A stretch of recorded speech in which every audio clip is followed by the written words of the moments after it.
nit ki waxi démbam ak jëfi tayam boo ko boolee mënoo leen a ràññale di benn nit a ngooga lu nekk nale di ñëw moo jara woon nit naa ko séenal ma nga nale waaye mi ngi yi moom desu ko wax mukk ko ami bët te ko amuti bët yi jarta waxal ndax du gis ngeen baal ma nag ma waxtaan ak sama bokki tey wax naa leen di leen nun ay murit la nun te duñu yam dong sax ci doon ay murit ay saarix la ñuy doon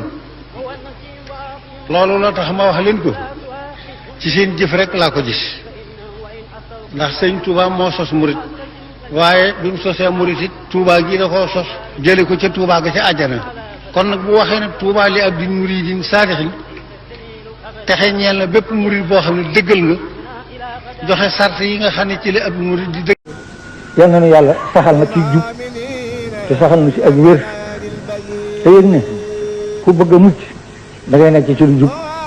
ku bëgg lu baax da ngay nekk ci lu wér nun góorgóorlu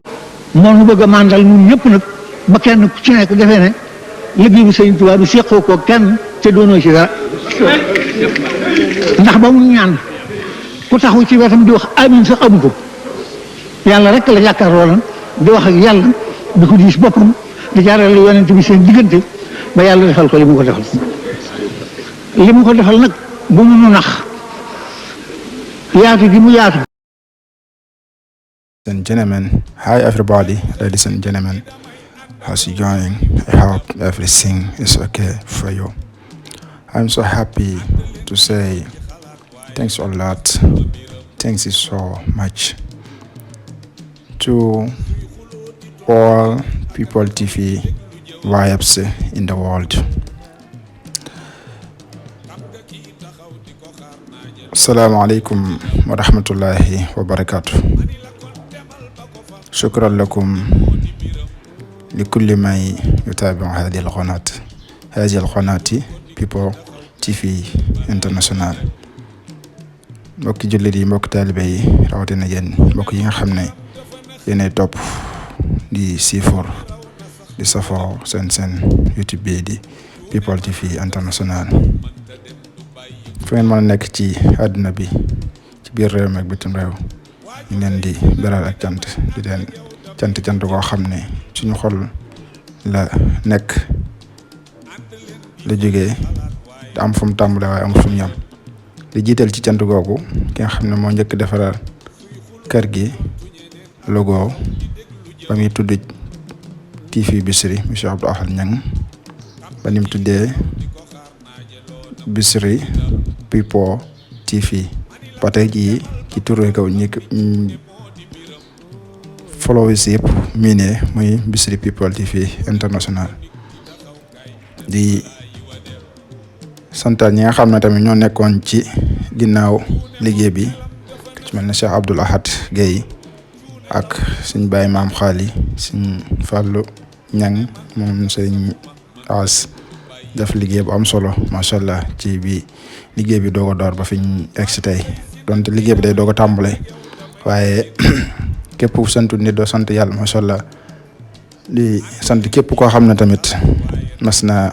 defal kër gi promotion wala mbokk mu romb ko ci YouTube bi partagé ko wala mu dugg ko seetaan defal kër gi promotion rek pour personnel bi ñu ngi la ci sant bu baax di la ci jaajëfal di tàllalaat loxo képp koo xam ne bëgg na ku ko sponsor wala képp koo xam ne ab sponsor la ak képp koo xam ne bëgg naa fësal ay yëfam ñu ngi lay tàllal loxo nga wetu ci service commercial bi di ziar képp koo xam ne tamit mas nañ laa soxla ngir ñariñu askan wi kër gi mas nañ laa soxla ngir ñariñu askan bi nga ñëw dagg sa yitte dagg sa temps dagg sa lépp ñu ngi lay ci sant bu baax di wax ne yëg nañ ko lool macha allah waaleykum salaam wa rahmatullah di beral cant ñi nga xam ne tamit maanaam macha allah ñoo ne personnel bi nekk ci ñi di waxtaan wàllum diine ñi waxtaan wàllum adduna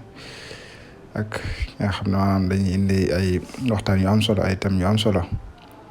ñëpp rek ñu leen sant dañuy bañ a tudd ay tur di juum wala lim bi du mat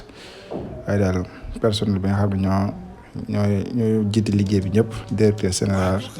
directeur programme ak ñëpp rek nga xam ne ñoo nekk ci personnel kër gii di People TV International ñooy ñuy def émission yi nga xam ne ñooy présenté émission yi ñi nga xam ne ñooy def montage yi ak ñi nga xam ne tamit ñoo nekk ci ginnaaw caméra bi ñëpp rek dañuy bañ a lim di jum waaye ñëpp ñu ngi leen sant.